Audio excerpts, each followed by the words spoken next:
interesting concept. Let's continue here. January 9th, 1958, Marion, Illinois. Startled construction workers looked up to see 7 UFOs flying in single file at a slow pace, their glow pulsating at times.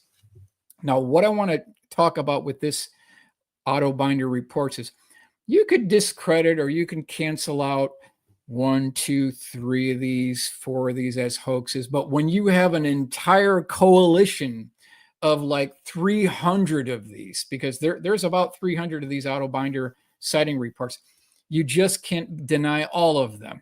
When you take them as a whole, you cannot deny all of them. Let's continue. May 9th, 1966, when chased by a huge flying saucer, William Corrales speeded up to 115 miles an hour in alarm, but the UFO passed him if I was standing still, making a wind flow that nearly blew his car off the road.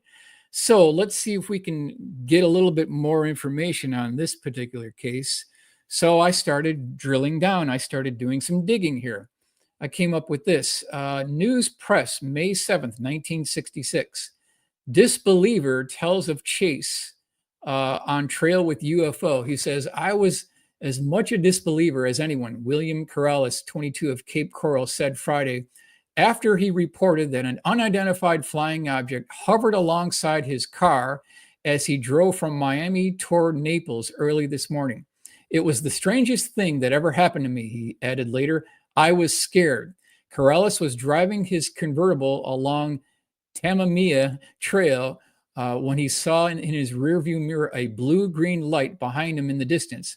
I had the top down because I had been driving about a half an hour and needed a breath of fresh air. He said, I saw this object coming up behind me. It took a couple of minutes to catch up with me. It was way off when I first saw it. Then I realized it was coming closer.